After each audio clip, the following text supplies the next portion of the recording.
Question में दिया है solve the LPP by penalty big M method maximize z equal to 3x1 minus 2x2। ये जो भी हमने अभी रीड किया है वो है objective function. Big M method या फिर पेनल्टी मेथड के अंदर ये ऑब्जेक्टिव फंक्शन हमेशा मैक्सिमाइज टाइप का ही होता है। ठीक है, अगर ये मिनिमाइज टाइप का आता भी है तो हमें उसे मैक्सिमाइज में कन्वर्ट कर पहले बाद में आगे प्रॉब्लम को सॉल्व करना होता है। ठीक है, तो देखो आगे सब्जेक्ट 2 के पार्ट में दिया हुआ है ये first constraint 2x1 plus x2 less than equal to 2। उसके आगे का कंस्ट्रेंट दिया हुआ है हमें x1 plus 3x2 greater than equal to 3 और उसके आगे x1 x2 greater than equal to 0। ठीक है, ये x1 x2 greater than equal to 0 ये जो भी है उसे कहा जाता है non negative constraint.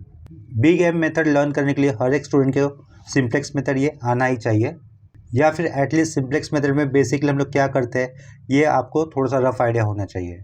Big M method के अंदर आपको सबसे ज़्यादा इंपॉर्टेंट कौन सा रहेगा कंस्ट्रेंट, ये greater than equal to type का। ठीक है, उसी के ऊपर ध्यान देना होगा। क्या कहा मैंने, बिग एम मेथड के अंदर सबसे ज़्यादा आपको फोकस कहाँ पे करना है या फिर ध्यान कहाँ पे देना है, greater than equal to type का जो भी कंस्ट्रेंट आता है ना वहाँ पर।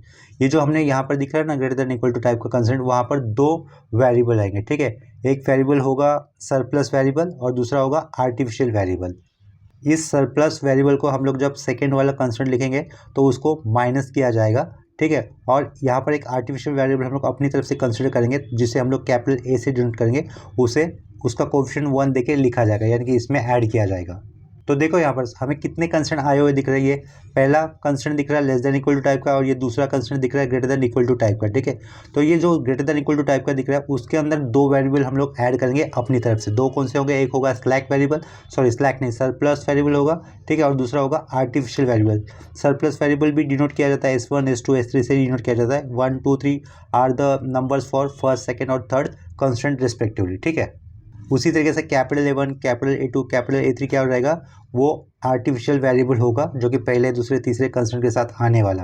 यहाँ पर हम लोग कैपिटल A2 यूज़ करेंगे क्योंकि सेकंड वाले कंस्ट्रेंट में ये दिख रहा है ना ग्रेटर देन इक्वल टू का साइन, इसलिए हम लोग आर्टिफिशियल वेरिएबल A2 यूज़ करेंगे और सरप्लस वेरिएबल यूज़ करेंगे S2। ठीक है, लेकिन सरप्लस वेरिएबल को सेकंड वाले कंस्ट्रेंट में हमें सब्ट्रैक्ट करना होगा। नेक्स्ट स्टेप में देखो हमें आगे ये LPP को रीराइट करके फिर से लिख देना है।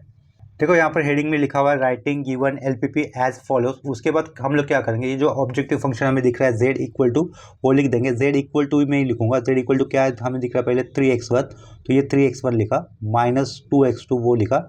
ठीक है, यहाँ पर देखो ये less than equal to type का इनइक्वलिटी दिख रहा है, ये कंस्टेंट दिख रहा है, तो उसके अंदर हम लोग स्लैक वेरिएबल लेते हैं।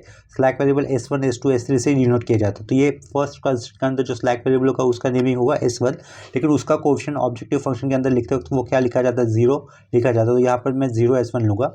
अभी देखो ये पहले कंस्टेंट का ये S1 हो गया, अभी सेकेंड कंस्टेंट में सरप्लस वेरिएबल लिया जाएगा। ठीक है, लेकिन उसका कोएफिशिएंट भी क्या देना होगा मुझे, ऑब्जेक्टिव फंक्शन में लिखते वक्त 0 ही लिखना होगा। तो क्या लिखा, 0 S2 लिखा। ठीक है, ये पहले कंस्टेंट का S1 हो गया, ये दूसरे कंस्टेंट का क्या हो गया, ये S2 हो गया।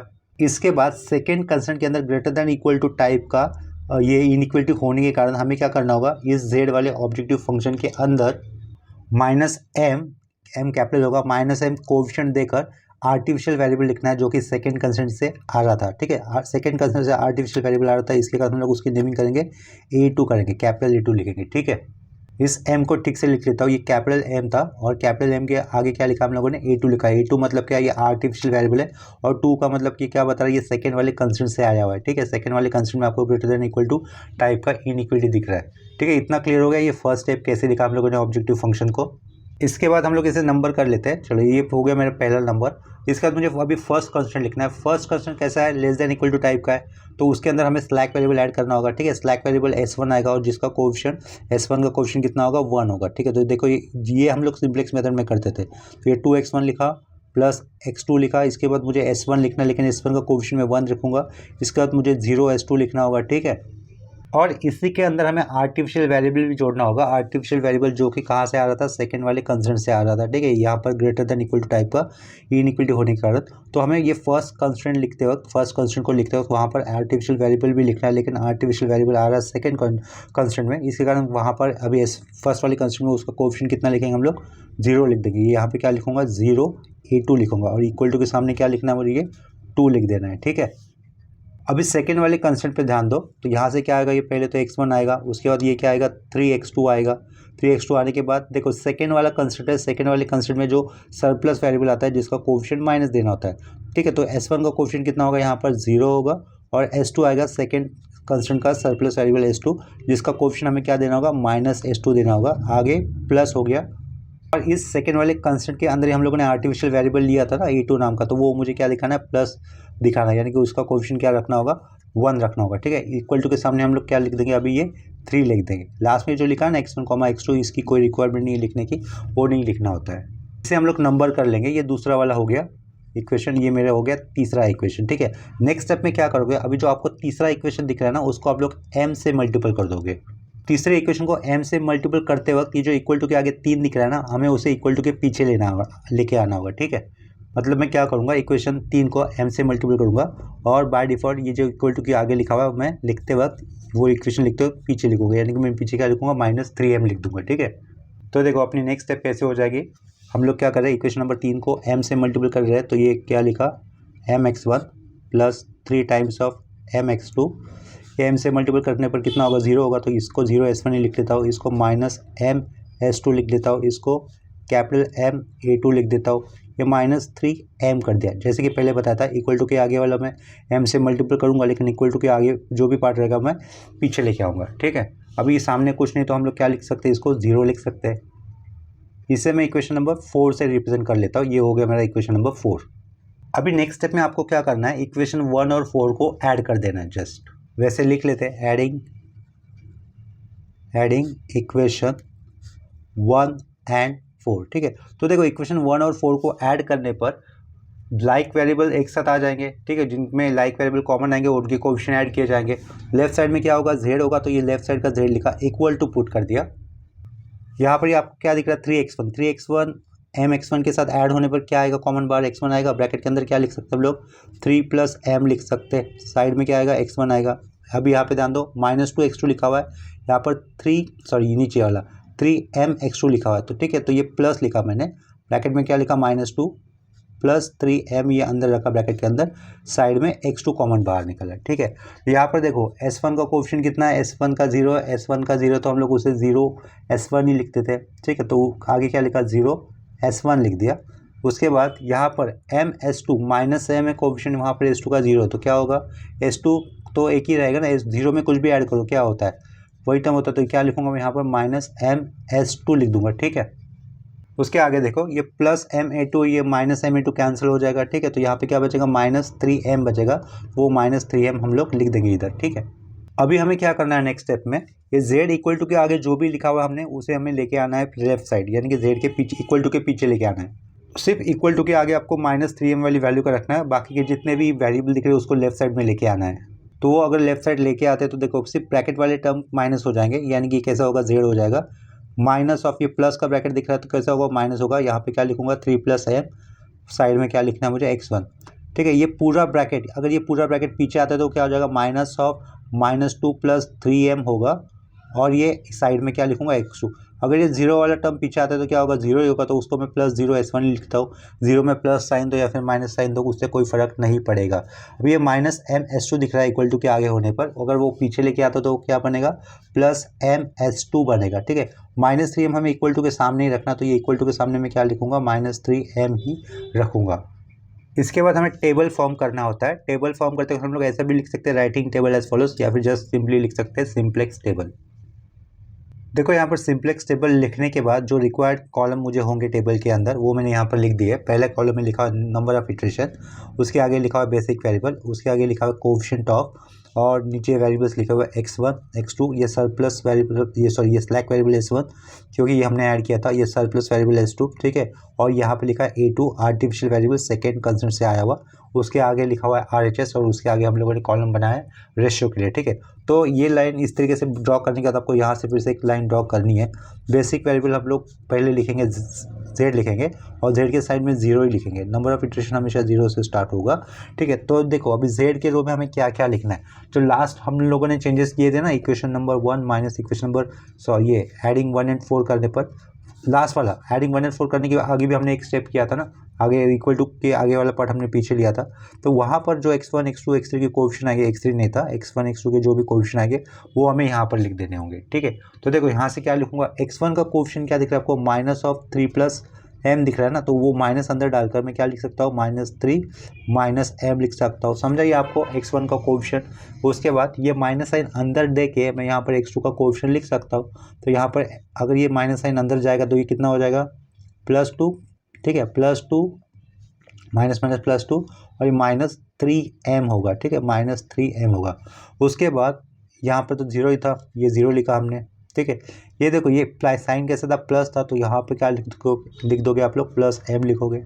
और a2 का कोएफिशिएंट कितना होगा, a2 का कोएफिशिएंट, a2 का तो है ही नहीं, a2 कैंसिल हो गया था ना, +m(a2 -m(a2) कैंसिल हो गया था, a2 बचा ही नहीं, तो a2 बचा ही नहीं था, तो इसके कारण हम लोग उसका कोएफिशिएंट कितना लिखेंगे, 0 लिखेंगे, ठीक है। तो वहाँ पर मैं दिखा देता हूँ, यहाँ पर एडिशनली मुझे दिखाना था, a2 +m(a2 -m(a2) कैंसिल हो गया था, ठीक है, एडिशन करने पर, लेकिन a2 नहीं है, तो उसका कोएफिशिएंट मैं यहाँ पर 0 और यहाँ पर a2 लिख दूंगा, ठीक है। ये मेरा मुझे लिखना चाहिए था, लेकिन मैंने नहीं किया, तो वो एडिशनल मैं अभी बता रहा हूँ। +m(s2) के आगे मुझे क्या लिखना चाहिए था, 0 + 0 a2 लिखना चाहिए था। तो a2 का कोएफिशिएंट कितना हो रहा है, 0, तो वही मैं यहाँ पर लिख देता हूँ, ठीक है। a2 का भी कॉलम आएगा ना यहाँ पर, आगे इक्वल टू के आगे कितना लिखोगे, -3m लिखोगे, -3m हो गया, ठीक है। तो इसके बाद देखो अपने पास वेरिएबल्स कौन से आते हैं, अपने तरफ से लिए हुए आर्टिफिशियल वेरिएबल a2 था और स्लैक वेरिएबल और सरप्लस वेरिएबल आए थे, ठीक है। तो फर्स्ट कंस्टेंट के अंदर कौन सा वेरिएबल आया हुआ है, देखो फर्स्ट कंस्टेंट के अंदर स्लैक वेरिएबल आया था, जिसका कोएफिशिएंट कितना लिया था हम लोगों ने, s1 लिया था, या फिर स्लैक वेरिएबल आया था जो s1 था फर्स्ट कंस्टेंट के कारण, तो वो आएगा, ठीक है, वो आएगा। तो वो यहाँ पर क्या लिखेंगे, z के नीचे यहाँ पर हम लोग लिख देंगे s1 लिख देंगे, ठीक है। अभी ध्यान दो सेकेंड वाले कंस्टेंट पे, ये सेकेंड वाला कंस्टेंट था अपना, ठीक है। सेकेंड वाले कंस्टेंट में हमें कौन सा वेरिएबल लेना होता है अपनी तरफ से, जो लेते हैं वो होता है सरप्लस वेरिएबल, ठीक है, जो कि हम लोग डिनोट करते हैं s2 से। लेकिन यहीं पर हम लोगों ने आर्टिफिशियल वेरिएबल लिया था a2 नाम का, तो यहाँ पर इंस्टेड ऑफ s2 हमें क्या लिखना होगा, अभी a2 लिखना होगा, ठीक है। ये हो गया अपना काम। अभी नेक्स्ट स्टेप में आपको क्या करना है, आप लोगों ने देखो ये जो सेकेंड और थर्ड इक्वेशन दिख रहे हैं ना, आपको ऊपर कर लेता हूँ थोड़ा सा, तो ये सेकेंड इक्वेशन दिख रहा है और ये थर्ड इक्वेशन दिख रहा है। सेकेंड इक्वेशन में x1 x2 s1 s2 a2 के जो भी कोएफिशिएंट आए वो हमें लिख देना है। देखो x1 और x2 के कोएफिशिएंट कितने दिख रहे हैं, 2 1 2 1 1 0 0 2, ठीक है। मैं यहाँ पे लिख देता हूँ s1 के रो में 2 1 1 0 0 2 लिख दिया, ठीक है। इसको फिर से क्रॉस चेक करके देखो 2 1 1 0 0 2 लिखा, RHS में क्या था, 2 आ रहा था, देखो यहाँ पर RHS के कॉलम में वैल्यू 2 आ रही है ना। इसके बाद थर्ड वाला इक्वेशन देना, थर्ड वाले इक्वेशन को देखो कोएफिशिएंट कैसे आ रहा है, x1 x2 s1 s2 और a2 के 1 3 0 -1 1 3 1 3 0 -1। यहाँ पर a2 का कोएफिशिएंट कितना लिखोगे, कुछ नहीं दिख रहा, मतलब क्या आएगा, 1 आएगा, और उसके आगे 3 लिखना है, यहाँ पर लिखोगे 1 और उसके आगे लिखोगे 3, ठीक है। उसके बाद यहाँ से एक आपको हॉरिजॉन्टल लाइन ड्रॉ करनी होगी, समझे। जैसे कि हम लोग अभी सिंप्लेक्स मेथड में क्या करते थे, जेड के रो में देखते थे सबसे लोवेस्ट वैल्यू कहाँ पे आ रही है, ठीक है। तो सबसे लोवेस्ट वैल्यू यहाँ पर आएगी फर्स्ट कॉलम में, सॉरी फर्स्ट कॉलम में नहीं होगी, सबसे लोवेस्ट वैल्यू यहाँ पर होगी सेकंड वाले कॉलम में। सेकंड वाले में क्यों, कैसे, देखो एम का मतलब यहाँ पर होता है कैपिटल, कैपिटल नहीं मतलब पॉजिटिव नंबर होता है, कोई भी पॉजिटिव नंबर होता है। एम की यहाँ पर वैल्यू आप लोग क्या लिख सकते हो, या फिर एम को क्या बोलना होता है, बिग पॉजिटिव नंबर होता है, बिग, ठीक है, बहुत बड़ा पॉजिटिव नंबर होगा। तो अगर ये मान लेते हो, अगर ये 10 है, पॉजिटिव वैल्यू 10 है, तो 10 × 3 कितना होगा, 30 होगा, -30 और ये +2 कितना हो जाएगा, -28 हो जाएगा। और यहाँ पर कितना होगा 10, -13 -38 ज़्यादा छोटा है ना, तो यानी कि सेकंड कॉलम ज़्यादा छोटा होगा, तो वही से आप लोग क्या करोगे, एक कॉलम बना दोगे, ठीक है, जैसे कि हम लोग सिंप्लेक्स मेथड में करते थे। इसके बाद कॉलम के अंदर आए हुए एलिमेंट हमें क्या दिख रहे हैं, 1 और 3, तो इस 1 से मुझे इस 2 को डिवाइड करना होगा, रेशो कितना आएगा, रेशो के कॉलम में 2 लिखूंगा। आफ्टर दैट इस 3 को इस 3 से डिवाइड करने पर कितना आएगा, 1 आएगा, ठीक है। ये रेशो हमने लिखा है यहाँ पर। रेशो लिखने के बाद मुझे क्या करना है, ऐसा रेशो, ऐसा या फिर ऐसा नंबर मार्क करना है रेशो के कॉलम में जो कि पॉजिटिव हो और छोटा हो। जो क्या दिख रहा है यहाँ पर 1, तो वहाँ से हम लोग एक रो बना देंगे। तो वहाँ से एक एरो लगा देता हूँ, ठीक है। ये जो लेफ्ट साइड एरो लगा दिया, वहाँ से अभी मुझे क्या लेना है, रो मार्क करना है। रो मार्क करते वक्त मुझे RHS की वैल्यू को नहीं पकड़ना है, यानी कि तो रो मैं यहाँ से लूँगा, समझ में आ रहा है। इस यहाँ से आपने क्या लगेगा, रो लगेगा। ये जो बनाया ना इस तरीके से डिज़ाइन, रो आपको आया हुआ दिख रहा है, ठीक है। तो देखो ये रो किसके साइड में बना हुआ है, a2 वेरिएबल के साइड में बना हुआ है, a2 आर्टिफिशियल वेरिएबल था। तो यहाँ से आप लोग क्या बोलोगे, जैसे सिंप्लेक्स मेथड में कहते थे a2 लीव्स बोलोगे, क्या कहोगे, a2 लीव हो रहा है। और क्या आ रहा है, ये कॉलम किस वेरिएबल के ऊपर आया हुआ दिख रहा है हमें, x2 के ऊपर, तो यहाँ से क्या कहोगे आप लोग, x2 इंटर कहोगे। इतना समझा आपको, a2 के साइड में रो दिख रहा है, इसके कारण a2 चला जा रहा है, और ये x2 के नीचे हमें कॉलम बना हुआ दिख रहा है, इसका हम लोग क्या कह रहे हैं, x2 एंटर कह रहे हैं। ये अपना नंबर 2 था, जेड जैसे दिख रहा होगा आपको, ये 2 था, ठीक है। इसको मैं थोड़ा सा गोल करके लिख लेता हूँ। देखो आपको सेकंड इटरेशन में कब जाना होगा, अगर जेड के रो में अगर सारे नंबर पॉजिटिव होते तो आगे का इटरेशन करने की जरूरत नहीं है, लेकिन जेड के रो में अगर एक भी नंबर निगेटिव होता है तो आपको आगे के इटरेशन में जाना होगा, यानी कि सेम सिमिलर काम करना है। लेकिन उसके लिए क्या करना होगा, देखो एक बार फिर से टेबल पहले बना लेता हूँ। देखो यहाँ पर टेबल को थोड़ा सा एक्सटेंड कर दिया, इसे थोड़ा सा ऊपर कर देता हूँ। यहाँ पर क्या लिखूंगा मैं, जेड लिखूंगा। जेड के साइड में अभी मुझे क्या लिखना होगा, फर्स्ट लिखना होगा, फर्स्ट यानी कि फर्स्ट इटरेशन, ठीक है। ये इटरेशन कब रुकाने होते मैंने अभी भी बताया था आपको, अगर जेड के रो में हर एक नंबर पॉजिटिव है तो हमें आगे के इटरेशन करने की कोई ज़रूरत नहीं पड़ेगी। लेकिन जेड के रो में अगर, जेड का रो मतलब जेड के आगे वाली वैल्यू, जेड के रो में अगर एक भी नंबर निगेटिव तो हमें आगे का इटरेशन करना होगा, ठीक है। चलो ये आगे का इटरेशन कब करना है, क्या करना है वो तो बता दिया। इसके प्रीवियस वाले टेबल में देखो हमें एक रो दिख रहा है, एक कॉलम दिख रहा है, जिसके अंदर कॉमन एलिमेंट कौन सा दिख रहा है, हमें 3 दिख रहा है, राइट। और ये जो 3 जिस रो में जिस कॉलम में आया उसकी जगह पे हमें क्या लाना होगा, अभी 1 लाना होगा, ठीक है। तो हमें क्या करना है, देखो यहाँ पर 1 3 0 -1 1, ये जो एलिमेंट है वहाँ पर ये जो 3 था इस रो में था, ठीक है। और इस कॉलम में दिख रहा है 1 3, इस एलिमेंट के कॉलम में दिख रहा है, तो इस 3 की जगह पे हमें लेके आना है 1।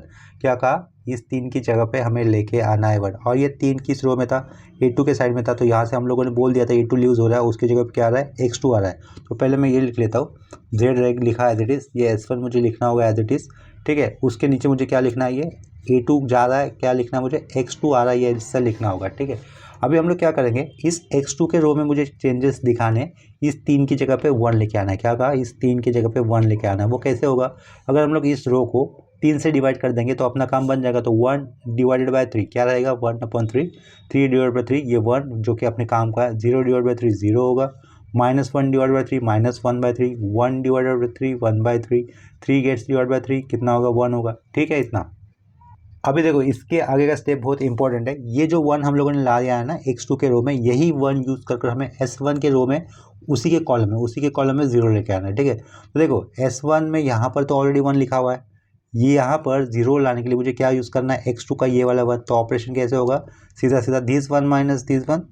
देखो S1 के रो में जो कॉलम में था कॉमन नंबर दिस 1, तो उधर मुझे लेके आना है 0, तो यहाँ पर 0 लाने के लिए क्या करना होगा, मुझे ये वाला 1 यूज़ करना है। तो मैं सीधा के सीधा क्या कर सकता हूँ, दिस 1 माइनस दिस 1, बस this 1 comes from S1 row and this 1 comes from X2 row. तो ऑपरेशन कैसे होगा, S1 माइनस X2, ठीक है, सिंपल था ये।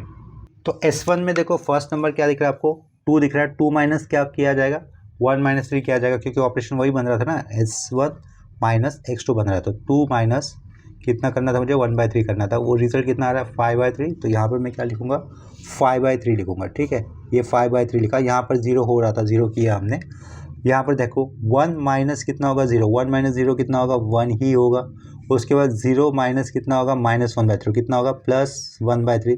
0 माइनस 1/3 कितना होगा, -1/3 होगा।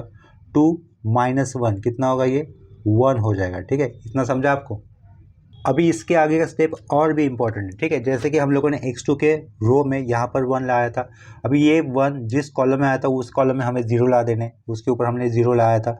अभी और 0 हमें कहाँ पे लाना है, ये जो 2 - 3m लिखा हुआ है वहाँ पर 0 लेके आना है। क्या कहा, 2 - 3m जहाँ पर लिखा है वहाँ पर 0 लेके आना है।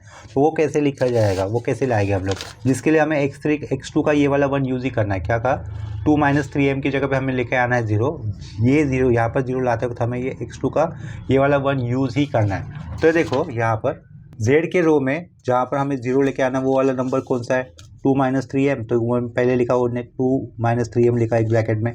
यहाँ पर 0 करने के लिए मुझे क्या करना होगा, माइनस ब्रैकेट में 2 - 3m लिखना होगा ना, 2 - 3m bracket minus of 2 - 3m, तो मेरा काम हो जाएगा। लेकिन मुझे यूज़ क्या करना है, ये किससे ले रहा हूँ मैं, Z का ले रहा हूँ। माइनस ये मैंने अपनी तरफ से लिखा, -2, 3m ये मैंने अपनी तरफ से लिखा, ठीक है। यहाँ पर Z की जगह पे कितना था, 2 - 3m, ये तो 0 देगा ना, तो Z -2 टाइम्स ऑफ 2 - 3m लिखा ब्रैकेट में। लेकिन यूज़ क्या करना है, मुझे 1 यूज़ करना है, और ये 1 कहाँ से आएगा, मेरा X2 में से आएगा। तो ये होगा आपका मैथमेटिकल ऑपरेशन, ठीक है। वो क्या होगा, Z minus bracket 2 - 3m bracket close X2 होगा, ठीक है। तो देखो ये ऑपरेशन परफॉर्म करने पर यहाँ पर तो मुझे 0 मिल जाएगा ऑटोमेटिकली। अभी समझाया ना मैंने आपको। अभी ध्यान दो आप लोग, -3 -m ये कहाँ पर लिखा हुआ है, ये Z के रो में लिखा हुआ है। देखो -3 - m कहाँ पे लिखा हुआ है, -3 - m Z के रो में लिखा, तो वो लिखा मैंने -3 - m। माइनस, ये हम लोग कंसिडर कर रहे थे ना, ले रहे थे, ऑपरेशन का पार्ट था। -2 ब्रैकेट में -3m लिखा, माइनस ब्रैकेट 2 -3m लिखा, उसके आगे मुझे x2 लिखना था। लेकिन इस -3 -m के लिए करस्पॉन्डिंग x2 वैल्यू कितनी दिख रही है आपको? 1/3 दिख रही है। तो यहाँ पर मुझे क्या लिखना होगा? इस x2 की जगह पे क्या लिखना होगा? 1/3 लिखना होगा। ठीक है, तो देखो कि कैसे होगा। ये -3, ये -m, ये -2 को ये 1/3 मल्टीपल होगा तो कितना होगा? -2/3, minus minus plus 3m into 1/3।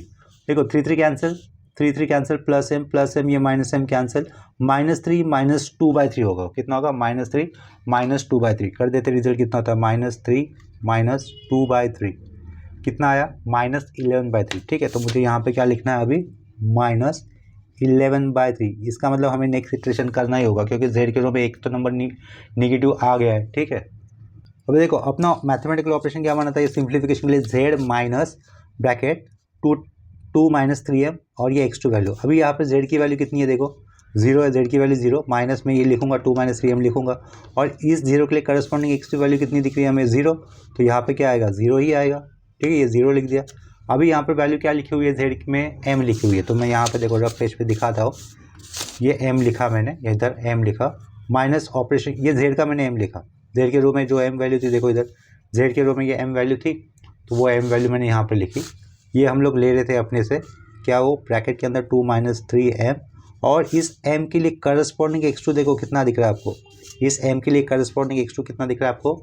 -1/3। तो वो मैं यहाँ पे इस x2 की जगह पे क्या लूँगा? -1/3 लूँगा। ठीक है, तो देखो m -2 अगर इसके साथ मल्टीपल होगा तो इस माइनस साइन के साथ क्या होगा? प्लस, और क्या हो जाएगा? वो 2/3 हो जाएगा। समझे? -2 multiple with this -1/3 will becomes 2/3। Minus minus कितना हो जाएगा? प्लस 3m अपॉन का 3 है, तो कितना होगा? वो -m ही होगा ना, क्योंकि यहाँ पर माइनस है। ठीक है, तो +m -m कैंसिल, वहाँ से वैल्यू क्या बचती है? 2/3। तो यहाँ पर क्या लिखना है मुझे? इस m की जगह पे लिखना है मुझे अभी इस बार 2/3 लिखना है। ठीक है, उसके आगे देखो z के रो में नंबर क्या लिखा हुआ है? m के आगे 0 लिखा हुआ है। ठीक है, ये 0 प्लस क्या करना है मुझे? 0 प्लस नहीं करना, ये माइनस लिखा था ना, देखो यहाँ पर माइनस लिखा था ना, 0 माइनस ब्रैकेट 2 -3m करना था। ठीक है, 0 माइनस ब्रैकेट में 2 -3m करना था, और ये x2 क्या है? इस जीरो का करस्पॉन्डिंग x2 वैल्यू देखो, इस जीरो का करस्पॉन्डिंग x2 वैल्यू कितना दिख रहा है आपको? 1/3 दिख रहा है। ठीक है, तो यहाँ पर क्या लिखूंगा मैं? 1/3 लिखूंगा, -2 इंटू दिस 1/3, तो कितना होगा? -2/3 होगा, plus minus minus plus 3 cancel, कितना होगा यहाँ से? m होगा। तो -2/3 प्लस m मुझे लिखना होगा ये वाली प्लेस पे। क्या लिखूंगा मैं? -2/3 प्लस m, -2/3 प्लस m लिखा, और नेक्स्ट z में क्या लिखा हुआ है अभी? -3m लिखा हुआ है। ठीक है, तो हम लोग यहाँ पे क्या लिख देंगे? -3m लिख देंगे। ये -3m लिखा हमने z का। मैथमेटिकल ऑपरेशन क्या बना था? z माइनस, ये z का -3m लिखा, ब्रैकेट के अंदर क्या था? 2 -3m था। ठीक है, साइड में क्या था? x2। तो इस -3m का करस्पॉन्डिंग x2 वैल्यू देखो कितना है? इस -3m का करस्पॉन्डिंग x2 वैल्यू कितना दिख रहा है आपको? ये 1 ही दिख रहा है ना, तो आपको 1 लिख दोगे इसके साइड में, ये 1 लिखा। तो अंदर मल्टीपल करने पर देखो क्या मिलेगा? -3m लिखा हमने, -2 होगा, ये माइनस माइनस क्या हो जाएगा? +3m हो जाएगा। तो कितना बचेगा? सिर्फ -2 बचेगा। ठीक है, तो हम लोग यहाँ पर क्या लिख देंगे? सिर्फ -2 लिख देंगे। ठीक है, इतना करने के बाद हमें आगे के इटरेशन में जाना होगा, क्योंकि यहाँ पर हमें -11/3 दिख रहा है। ठीक है, m का मतलब क्या होता है? बिग पॉजिटिव नंबर होता है। तो अगर ये बिग पॉजिटिव नंबर है तो ये कैसा हो जाएगा? अल्टीमेटली प्लस हो जाएगा। तो इसका मतलब निगेटिव वैल्यू z की यहीं पे आएगी। तो वहाँ से पहले हम लोग एक कॉलम लगा देंगे। जहाँ से कॉलम लगेगा उसके लिए मैंने यहाँ पर नीचे से देखो एरो लगा दिया है, कॉलम यहाँ पे आएगा। समझे? तो यहाँ से आएगा वो कॉलम। इसके बाद आपको क्या करना होगा? कॉलम के अंदर आए हुए हर एक एलिमेंट से उसकी RHS पे जो भी वैल्यू उसको डिवाइड करना होगा। अगर 1 को अगर मैं इस 5/3 से डिवाइड करूँगा तो कितना आएगा? रिजल्ट 3/5 आ जाएगा। ठीक है, 1 को अगर हम लोग 5/3 से डिवाइड करते हैं तो रिजल्ट कितना होगा? 3/5 होगा। सिमिलरली इस 1 को अगर हम लोग 1/3 से डिवाइड करते हैं रिजल्ट होगा 3। ठीक है, तो हमें यहाँ पर क्या दिख रहा है? 3/5 छोटा है कि 3 छोटा है? 3/5 छोटा है ऑब्वियसली, तो हम लोग क्या करेंगे? यहाँ से एरो लगा देंगे। ठीक है, जहाँ पर हम लोगों ने लेफ्ट साइड में एरो लगा दिया है देखो यहाँ पर 3/5 की तरफ, तो वहाँ से हम लोग रो मार्क कर लेंगे। रो अपना यहाँ से आएगा। ठीक है, रो आ जाएगा, रो को मार्क करते वक्त हमें RHS वैल्यू की वैल्यू को नहीं लेना होगा। तो यहाँ से हम लोगों ने रो मार्क कर दिया, समझे। रो को थोड़ा सा डार्क कर देता हूँ, यहाँ से इस तरीके से डिज़ाइन कर थोड़ा सा डार्क कर देता हूँ। रो के साइड में हमें कौन सा वेरिएबल दिख रहा है, यहाँ पर S1 दिख रहा है, तो हम लोग क्या कहेंगे, S1 लीव कहेंगे। क्या कहेंगे, S1 लीव्स। S1 निकल जा रहा है और ये कॉलम किस वेरिएबल के ऊपर आया हुआ दिख रहा है आपको, ऊपर देखो थोड़ा सा स्क्रॉल करने पर ये X1 दिखेगा। तो मैं यहाँ से क्या कह पाऊँगा, X1 एंटर कहूँगा मैं, समझे इतना आपको। X1 एंटर हो रहा है और ये क्या जा रहा है, S1 चला जा रहा है। जैसे कि हमें नेक्स्ट इटरेशन करना होगा, तो मैं देखो इसके नेक्स्ट इटरेशन के लिए आगे का कॉलम बना देता हूँ। तो नेक्स्ट स्टेप के लिए मैंने कॉलम बना दिया। तो यहाँ पर सबसे पहले मैं क्या कर दूंगा, यहाँ से फिर से मुझे एक हॉरिजॉन्टल लाइन ड्रॉ कर देनी है, ठीक है। यहाँ पर हम लोग लिखेंगे जेड की साइड में लिखेंगे, अभी ये 1 हो गया तो यहाँ पर मैं लिख दूंगा 2, ठीक है। तो यहाँ से क्या चला जा रहा है, देखो S1 निकल रहा है और S1 निकलने के बाद यहाँ पे क्या आ रहा है, X1 आ रहा है। तो यहाँ पे मैं लिख दूंगा X1, उसके नीचे का X2 मुझे एड्रेस लिख देना है। उसके बाद यहाँ से एक बार फिर से एक हॉरिजॉन्टल लाइन आएगी, ठीक है। अभी देखो जो हमें पिछली बार रो मिला था, ये वाला रो मिला था, और इस रो में और इस कॉलम के अंदर कौन सा एलिमेंट कॉमन दिख रहा है हमें, 5/3। तो इस 5/3 की जगह पे हमें लेके आना है 1, ठीक है। क्या कहा, जो रो मिला था हमें पिछली बार और जो कॉमन मिला था फर्स्ट इटरेशन के अंदर, उस रो में और उस कॉलम में कौन सा एलिमेंट हमें दिख रहा है, 5/3। इस 5/3 की जगह पे हमें लेके आएंगे 1 लेके आने के लिए हमें क्या करना होगा, इस 5/3 को 3/5 से मल्टीपल करना होगा, ठीक है। तो इस 5/3 को 3/5 से मल्टीपल करने पर कितना आएगा, 1। तो वो यहाँ पे लिखा। 0 को किससे भी मल्टीपल करो रहता है 0, तो यहाँ पे 0 लिखा। 1 किससे मल्टीपल किया जाएगा, 3/5 से, तो यहाँ पर क्या लिखोगे, 3/5 लिखोगे। इस 1/3 को अगर हम लोग 3/5 से मल्टीपल करेंगे तो कितना आएगा, 1/5 आएगा, ठीक है। -1/3 को अगर हम लोग 3/5 से मल्टीपल करेंगे तो कितना आएगा, -1/5 आएगा। तो यहाँ पर मैं लिख दूंगा मैं -1/5। 1 को 3/5 से मल्टीपल करने पर कितना आएगा, 3/5। तो यहाँ पर लिख देंगे हम लोग 3/5 लिख देंगे, ठीक है। अभी हमें इस X1 के रो में यहाँ जहाँ पर हम लोगों ने 1 लाया है वो 1 यूज़ कर उसी के कॉलम में हमें 0 लाना है, यानी कि इस 1/3 की जगह पे मुझे 0 लेके आना है बाय यूजिंग दिस X1 का 1, और X1 का यही वाला 1 यूज़ कर मुझे 0 कहाँ पे लाना है, इस -11/3 की जगह पे 0 लेके आना है। देखो X2 के रो में क्या लिखा हुआ है, नंबर 1/3, ठीक है। तो ये 1/3 -1/3 करते हो तो मेरा काम हो जाएगा, लेकिन 1 तो मुझे 1 यूज़ करना ही है ना। ये 1/3 कहाँ से आ रहा है, X2 में से आ रहा है। यहाँ पे लिखा मैंने X2, -1/3 ले रहा था मैं 0 लाने के लिए, ये 1 यूज़ करना है। ये 1 कहाँ से आ रहा है, X1 से, ठीक है। तो मेरा मैथमेटिकल ऑपरेशन इस तरीके से होगा, X2 -1/3 X1 क्या होगा, X2 -1/3 X1, ये 3 है, X2 -1/3 X1, ठीक है, याद रखो फिर।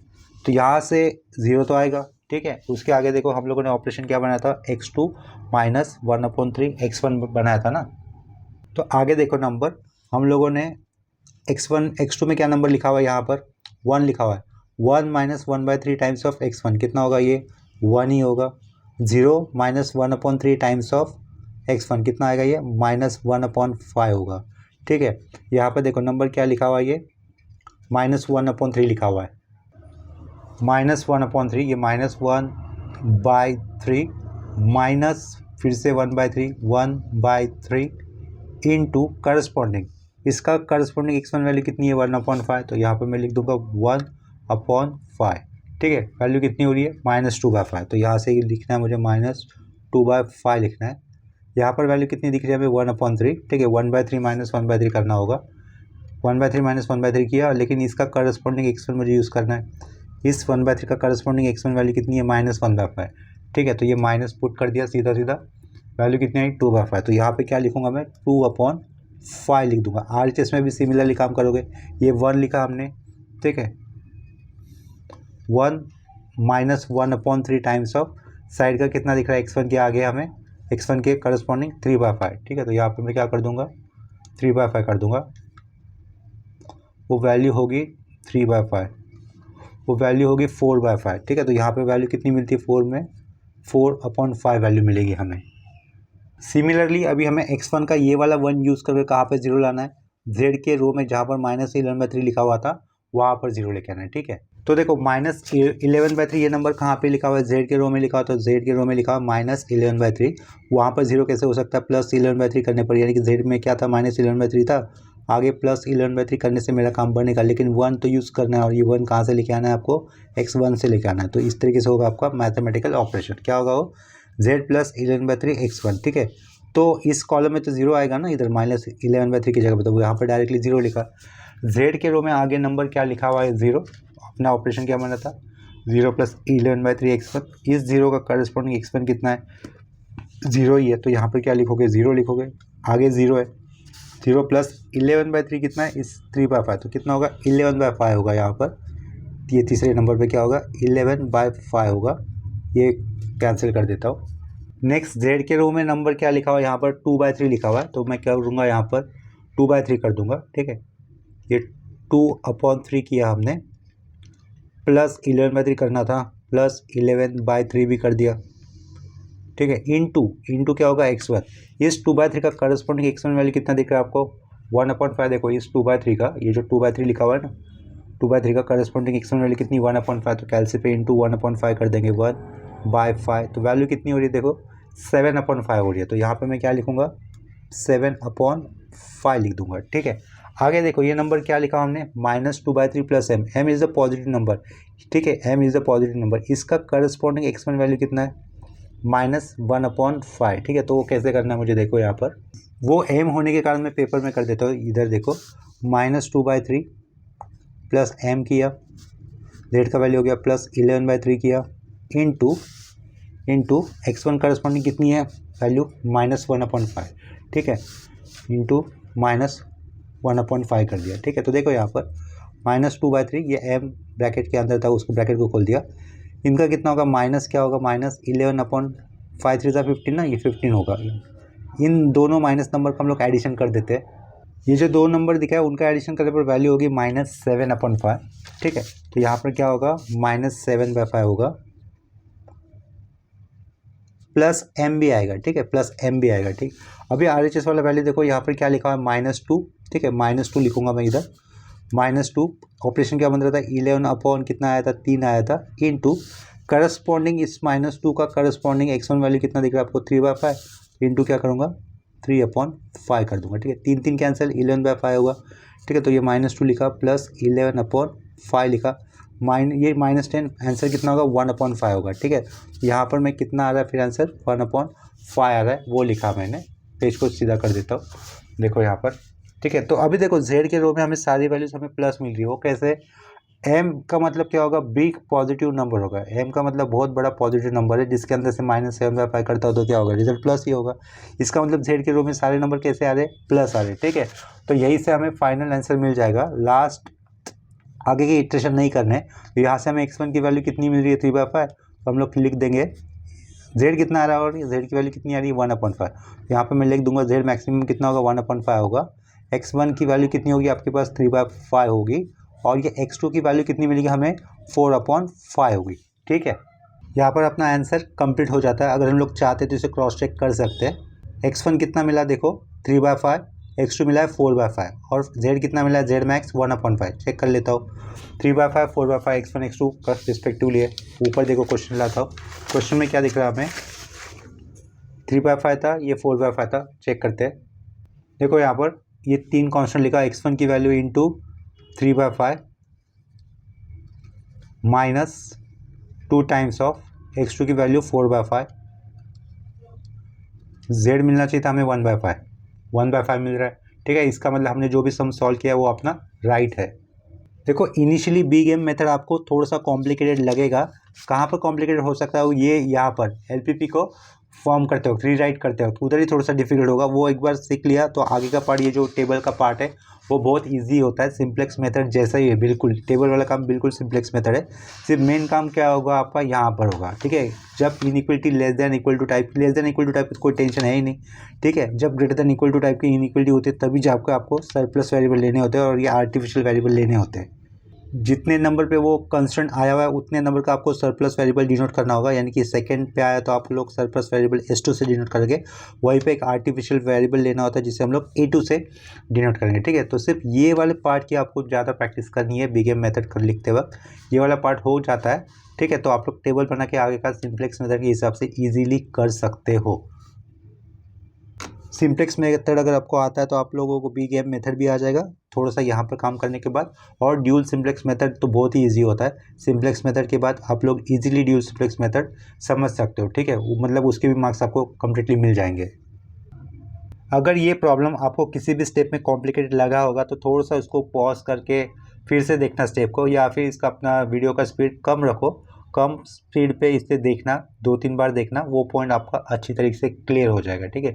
और बीगेम मेथड के एग्जाम से मार्क्स बिल्कुल भी नहीं जाएंगे। अभी के लिए इस लेक्चर के लिए हम लोग अब ये पर स्टॉप कर देते हैं। नेक्स्ट लेक्चर में हम लोग सेम कंसेप्ट के ऊपर और कुछ समझ करेंगे। वीडियोज़ अगर आपको मतलब अच्छे लग रहे हैं तो उसको लाइक कर दो, ठीक है। हेल्पफुल लग रहे तो उसको अपने फ्रेंड के साथ भी शेयर कर देना। और आप लोग किस यूनिवर्सिटी से हो, किस कॉलेज से हो, ये भी मुझे कमेंट सेक्शन में इन्फॉर्म कर दो, ठीक है। तो मिलते हैं नेक्स्ट लेक्चर में, तब तक के लिए बाय एंड टेक केयर।